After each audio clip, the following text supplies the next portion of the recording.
Welcome back to Old School Sports and our Out of the Park Baseball 24 playthrough of the New York Yankees. We are at the start of the 2024 to 2025 offseason. Yankees had a really good 2024, 104 and 58 record, the best record in baseball. Unfortunately, we were knocked out in the American League Championship Series for a second consecutive season. You can see we did have some pretty significant injuries for the playoffs. And Garrett Cole, who had a fantastic year for us, 17 wins, 250 strikeouts, and a league best 254 ERA. Also, only was able to pitch one game, game 4 of that ALCS, when he came back off of the IL. He had been on for about a month at that point, missed the last couple weeks of the regular season. So the injuries didn't help us in the playoffs, but it is what it is at this point.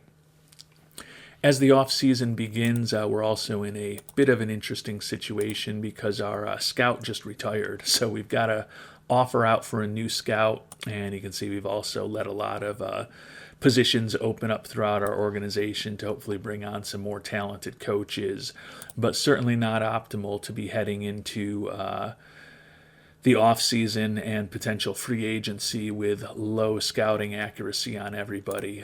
Definitely a huge bummer to lose our scout, but we've got an offer out to somebody who could be good.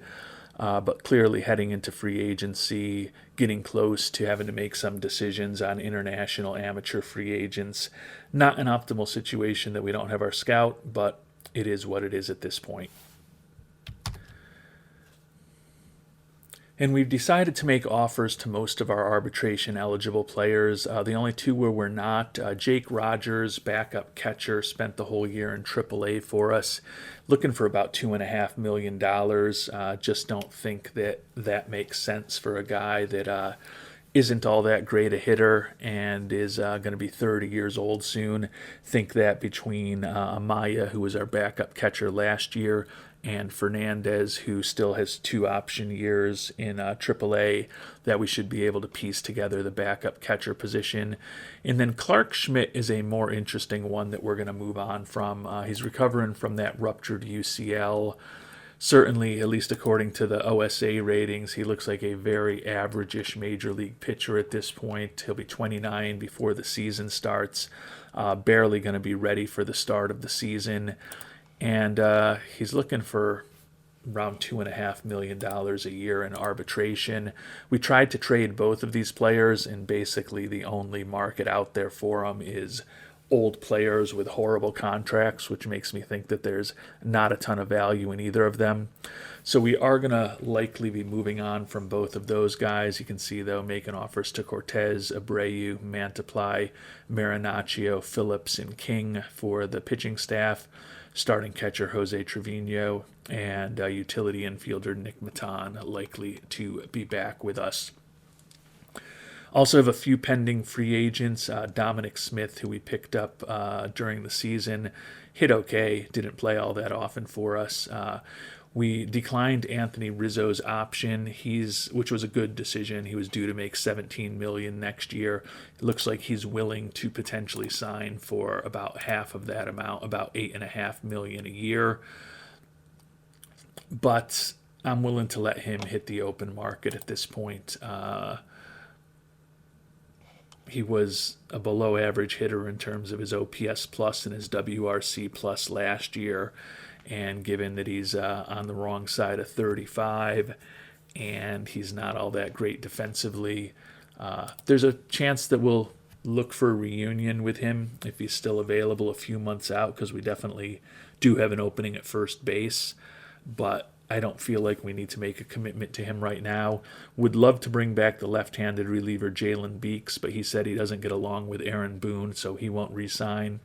And then Clay Holmes and Jonathan Lasaiga, gonna let them both test free agency. Holmes is looking for around $8 million a year. Johnny Lasagna looking for more like $4 million a year. Just feel like they're good, solid right-handed relievers, but not special enough that we're not willing to let them hit free agency. So we'll see what happens. Hopefully we can get all these players that we've made offers to who are arbitration eligible signed. That'll give us a nice little boost in our fan interest, hopefully, if a few of them are relatively popular. Get us back over 100, hopefully put us in a position to sell even more tickets and make more money next year. A couple of owner goals for the upcoming season. Want us to win the championship. Isn't that always the goal? Hal Steinbrenner does want us to increase attendance, and that's a very high priority goal for him for next year. So we'll try to work on both of those. Financial-wise, I think what we may do is drop the ticket price just a tad to hopefully get some more fans in the seats and sell some more season tickets, and hopefully also put us in a position to meet that goal from Steinbrenner, and hopefully there will be more than enough fans in the seats that will also result in us generating more revenue, even though we're going to have the ticket price slightly lower than it was a season ago. And before we get the off-season started, and in this episode we're going to sim through awards season and then also salary arbitration and up through the free agency filings. I also want to just check in on the team and where we stand after a second straight AL East title, second straight loss in the ALCS, as I mentioned, but feel like we've put together a pretty solid team that did a lot of good things on the field, at least during the regular season in 2024. And I feel like we're in pretty good shape with the rotation. Cole did opt into his contract. I thought there was a chance after a potential Cy Young Award season where he'd opt out of those last 4 seasons at $36 million a year. But as a player in his mid-30s, I kind of get that he probably wasn't going to get that kind of security. So we will have his contract on the books for the next few years. But with Rodon, Cole, and Severino, like the top 3 of our rotation a lot. Nestor Cortez, we did make an offer to in arbitration, looking at, and I think it was about $10.5 million, looking at the potential free agent pitchers. Just didn't feel like there was a lot of bang for the buck out there among the starters. Walker Buehler at $10.5 million is very interesting on paper, but he hasn't actually pitched in the majors since 2022. He had that torn UCL in 2023, and then he tore his labrum in spring training in 2024. So just feel like there's a significant chance that he's not going to be anywhere near the pitcher that he used to be when we're able to actually get a scouting report on him. So for the same money, although a completely healthy and effective Buehler that hasn't declined at all is better than Nestor Cortez, I just don't know that's what we're going to be getting. And you can see Zach Wheeler, Max Fried, Tyler Glasnow, even Frankie Montas all looking for more money than it was going to cost us to bring back Cortez. So that's why we ended up making an offer to him to bring him back. And then we picked up Dre Jameson in a trade with the Diamondbacks, and I think that he can definitely be a solid 5th starter for us. Michael King made an offer to him in arbitration after a nice year as a closer. He'll be back. Yoendris Gomez is going to be kind of a swing man for us. Potential 5th starter. He definitely could compete with Cortez and Jameson for those final couple spots in the rotation. So he should be up with us all of next season. Jalen Beeks, as I mentioned, he had a second straight nice year with us, 2.61 ERA, even though he wasn't the closer. But he doesn't want to re-sign with a team with Boone as the manager, so going to have to move on from him. Likely we'll be moving on from Holmes. Made an arbitration offer to Bobby Abreu and Ron Marinaccio, as well as Joe Mantiply. So all 3 of them should be back, and they were all pretty effective for us last year. Davey Garcia still in the organization, another guy who would be in the mix to be a 5th starter, kind of swing man in the bullpen for us. And then, as we mentioned, similar to Clay Holmes and Jalen Beeks, likely moving on from the saga.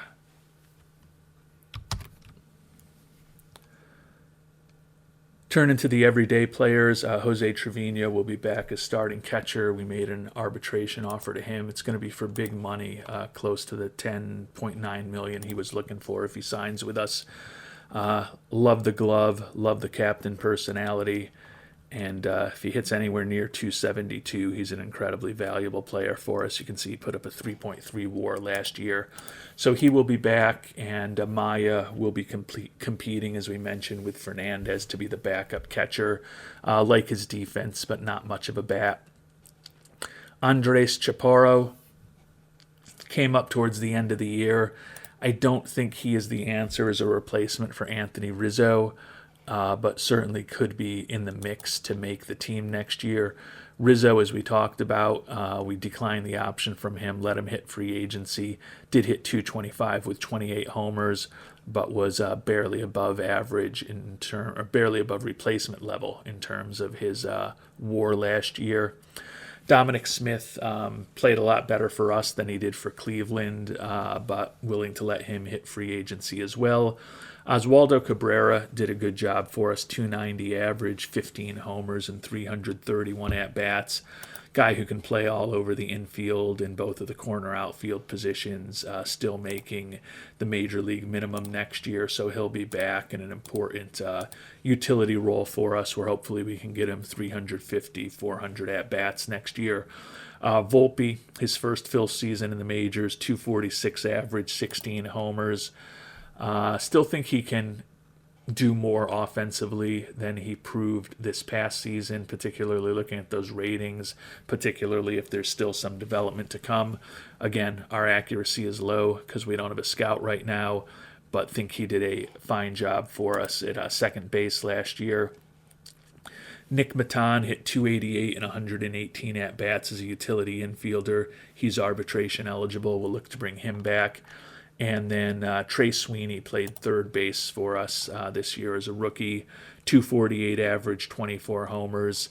Respectable hitter, respectable defensively. The price is right. He will definitely be in the mix to be back with us next year as well. Oswald Peraza rapidly becoming a superstar. Hit 272 with 27 homers, led the league in runs, tied for the league lead in stolen bases. Pretty solid defense at shortstop, along with a bat that has been pretty productive for us, as well as some good speed.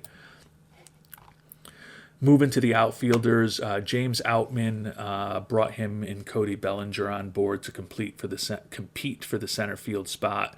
Can see they both had over 400 at-bats, 15 and 16 homers, 228 and 212 batting averages, both with over 100 strikeouts. So very similar seasons for both Outman and Bellinger, who are both left-handed hitters. They'll likely both be back with the club next year. Bellinger probably still is the starting center fielder. Outman more as a utility outfielder, but you can see if we have a lot of injuries, he can be someone who gets a lot of playing time. Austin Wells, left fielder, is a Rookie of the Year candidate, number 66 prospect in baseball. Hit over 300 with 27 homers and 77 ribbies. Did miss some time with injury, but put up a 4.7 WAR for us, which I believe was the second best on the team among the position players. Third best, behind Peraza. And then he was also obviously behind Aaron Judge, who led the league in homers a third straight year. Challenged for a Triple Crown, although he ended up missing out on the Triple Crown by even more than he did in 2022 when he also led the league in homers and ribbies. But very productive season from him. With the injury to Stanton and the fact that Judge is fragile, we played him at DH for much of the second half of the year in particular. That's a big reason why his WAR is down, because he is a pretty competent defensive outfielder, but felt it was more important to try to keep that bat healthy for the playoffs. Would think that it could very well cost him the MVP award, though, because he's not among the top three in the league in WAR for this past season, even though he still led the league in homers, ribbies, and slugging percentage. And last but not least, we'll check in on the guys on the injured list. We mentioned we're likely to move on from Schmidt given the injury. Evan Phillips ended up missing all the playoffs with that oblique strain. Was pretty effective after we brought him over from the Dodgers, even though he was not in the closer role. We made an offer to him in arbitration to bring him back. Jason Dominguez brought the youngster up at the end of the season after he is very productive in AA and AAA. Still only 21 years old. Unfortunately, we lost him for the playoffs, but he hit 291 while he was up. So he will certainly be in the mix for an outfield role also. And I think with the fact that we do have Wells, Bellinger, Outman, and Dominguez competing for outfield spots, that could definitely ensure that Stanton and or Judge are getting a fair amount of time at DH to hopefully keep those older players healthy. And Giancarlo Stanton, would love to get rid of this contract. We tried at the end of our last episode, and even retaining 80% of it, there were just no offers out there. Hit 226 for us with 10 homers and 133 at-bats before he ruptured that MCL and was out for the year. Love the home run power, but would certainly love to get rid of that contract at some point, but don't know how practical it is for us to get out from under it, unfortunately, because nobody else in the major leagues wants to touch it either. And while we're doing okay with some of the offers that we've put out, scouting director says that he's gotten a better offer from somebody else, so we may need to get creative in who we end up chasing after. We had made an offer to Anthony Kozol out of the Philippines. He's a favor tools scout, but outstanding with international and majors, excellent with the minors and amateurs.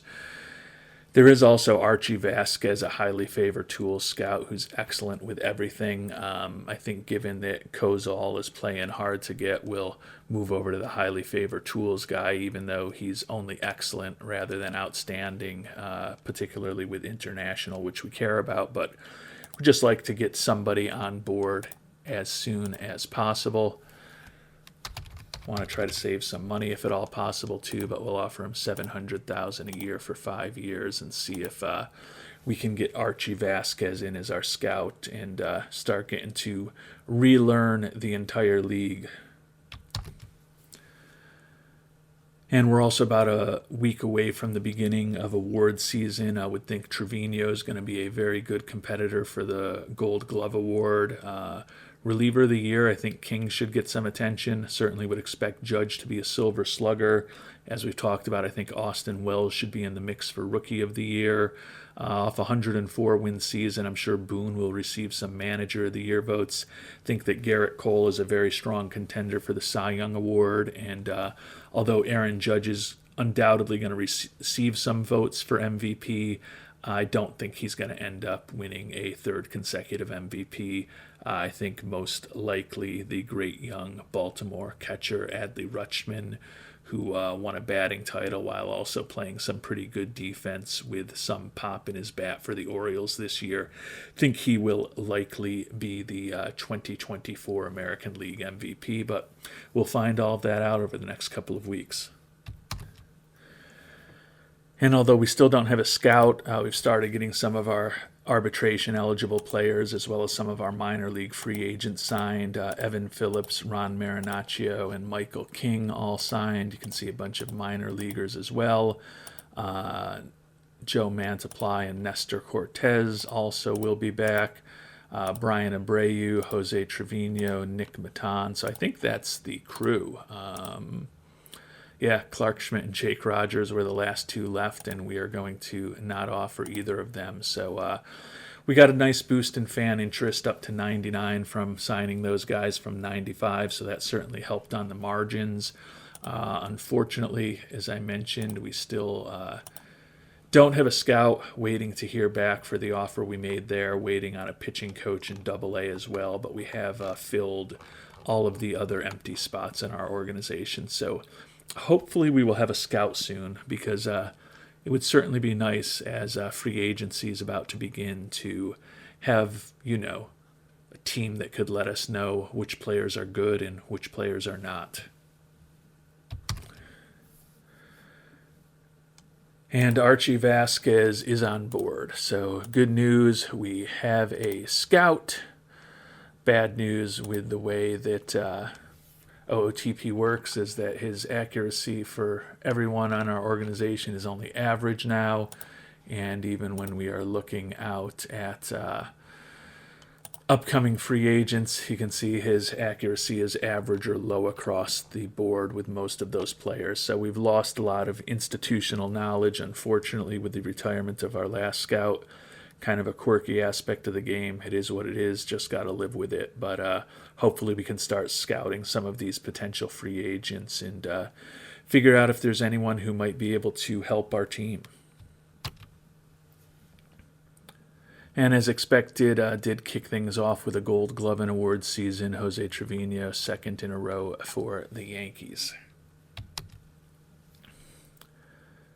And we also ended up with a couple of Silver Slugger awards. The rookie Austin Wells, and then Aaron Judge ended up earning it as designated hitter. As I mentioned, especially when Stanton went down with injury, we moved Judge into a mostly DH role to try to ensure that the fragile player remained healthy. He only played one game in left, 2 in center, and 31 total, including 29 starts in right field last year. So given he's got a pretty good glove, wouldn't mind if he gets a little more action out there next year, especially with Stanton back. Probably need them both DHing a fair amount of the time if we're not able to get out from under that Stanton contract. But with the number of good young outfielders we have, do think that it's probably going to be a pretty common circumstance in the coming years for Judge to be spending a fair amount of time as our designated hitter. And I had mentioned that I thought Austin Wells was going to be a good contender for Rookie of the Year, and it turns out that he did win the award unanimously. Don't know if I was expecting that, but 305, 27 homers, 77 ribbies, real strong year. Closest challenger was Curtis Mead from Tampa Bay. It's like a real nice hitter. 293, 22 homers, 84 ribbies. So a pretty solid year from him as well. A little surprised that it was unanimous for Wells. Trey Sweeney, our young third baseman, finished third in the voting. Did get into a situation where we did not have... what was the other award that was recently named? Having a brain cramp here, but I'll go back and I will look it up. Yes, it was reliever of the year. I knew there was something else that had been mentioned. Joan Duran from the Twins was the unanimous winner. 45 saves, 96 strikeouts, and 69 and a third innings and a 2.08 ERA. Michael King, we thought could be a contender. 42 saves, 2.37 ERA, and over 100 strikeouts for us. Interesting that the lefty that we picked up to help our bullpen in a trade last offseason, Joe Mantiply, 3-3 record and a 2.46 ERA, finished third in the voting despite the fact he only saved 2 games for us. And former Yankee Lou Trevino got some votes for the Astros. And it doesn't look like Aaron Boone ended up with the AL Manager of the Year, went to Baldelli, so we're down to just the 2 real big ones, Cy Young and MVP. Feeling like we've got people who are certainly going to get votes on both of those. I would think that on the Cy Young Award, we are going to see votes to both Garrett Cole and Carlos Rodon. King will probably also get some votes as well, maybe a couple other random votes for Yankee pitchers after a fantastic season when they led the American League in allowing the fewest runs. I think that Cole is a real strong candidate there for MVP. We also had a great offense. The Yankees scored more runs than anyone in the American League this year. As I said, Judge will certainly get some votes, but do not think that he's going to get a third in a row. And we have gotten our first Cy Young Award here in 2024 with Garrett Cole. Not a shock, as I mentioned. If he hadn't gotten injured near the end of the season, he was in the running for the pitching Triple Crown. DeGrom, who ended up beating him out in strikeouts, finished second in the voting. Rodon was third. And that was it. So Michael King, the reliever, did not get any attention as we thought he might. But certainly with the first and the third finishers in the AL Cy Young Award voting, nice year for the Yankees pitching staff. And looking at the other big awards, Blake Snell, similar to Cole, a unanimous Cy Young Award winner in the NL, 14-13 record, 3.21 ERA, 236 strikeouts. Not surprisingly, Adley Rutschman won the American League MVP. A little surprised it wasn't more dominant. 15 first-place votes for him. Judge still got 8. Bregman, Cole, and Abreu 3, 4, and 5 in the voting. Austin Wells, Oswald Peraza also got some votes among the Yankees. So well represented there. And Judge finally, after winning the MVP in 2022 and 2023, relinquishes the award to the very impressive young catcher for the Orioles. National League MVP Bryce Harper of the Phillies won it over Austin Riley, Juan Soto, Matt Olson, and former Yankee Gleyber Torres with the Dodgers finishes 5th in the voting. And as we close in on arbitration, we'll see if there's anything we can get for Schmidt and Rogers. I'm not optimistic.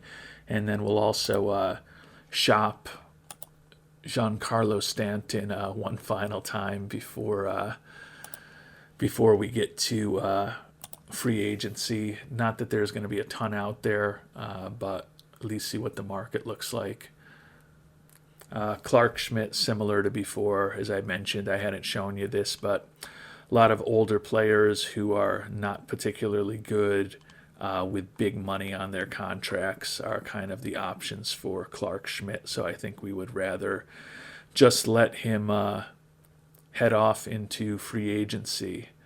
Randy Arozarena or Teoscar Hernandez are probably among the more interesting options out there.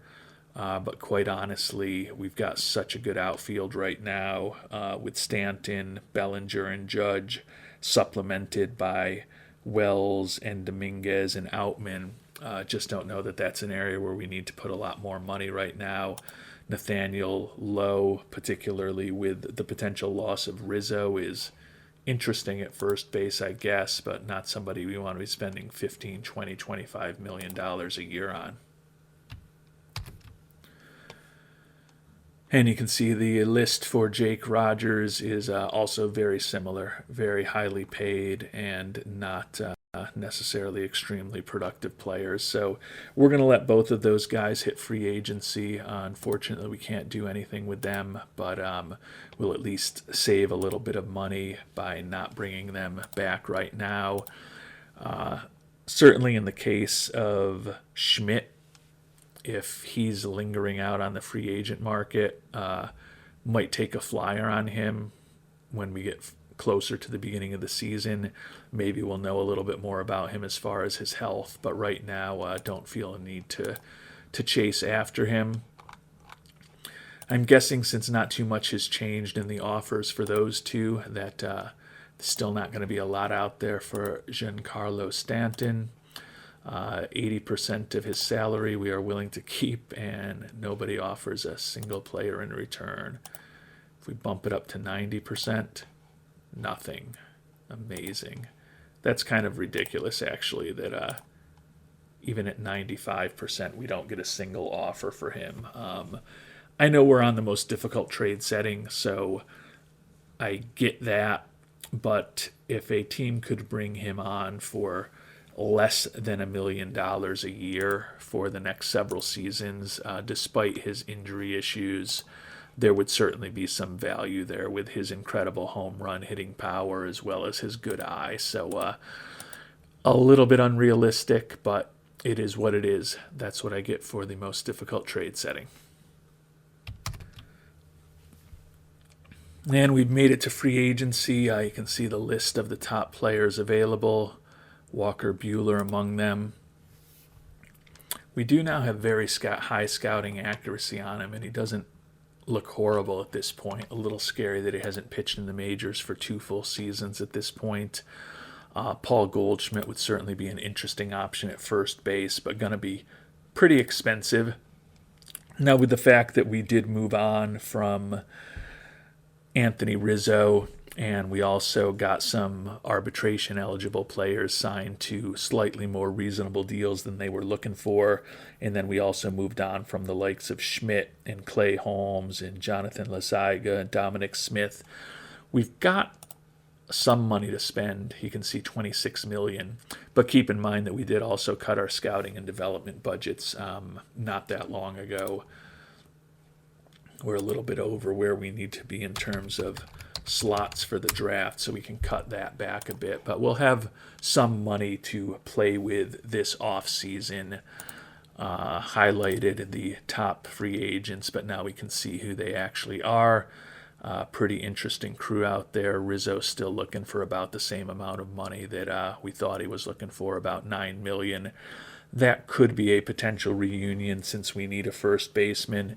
If Goldschmidt would do a shorter deal, we've got the money to bring him on board. That would certainly be a nice bat for the Yankees. Taking a look at the pitchers, Buehler, Max Fried, Zach Wheeler. Would love to bring Jalen Beeks back, but he told us he didn't want to play with or play for Aaron Boone. Definitely not a ton of top end pitching talent available in free agency this year. But keep in mind, we also don't have a lot of great scouting accuracy since we have a new scout on board. So we're going to have to continue scouting things. We're going to have to make some decisions. The big openings I think we have in free agency, we need a couple of relievers, at least one of whom is a left-handed pitcher, and we need a starting first baseman. Those are the most glaring holes on our roster, but we could also get involved in making some trades this offseason that could change those things. We're also going to have the Rule 5 draft coming up in about a month, where we can hopefully add some talent that could compete, particularly to maybe fill a role in the bullpen. So it's going to be an interesting offseason for the Yankees. I feel like we're heading into it from a position of strength where we do have some money to spend. Probably not as much as it appears right now, since we will boost scouting and player development back up a bit. But we've got the opportunity to be a player in free agency this year. And we will find out how we do with that opportunity in our next episode. Until then, thanks so much for watching, and hope you have a great day.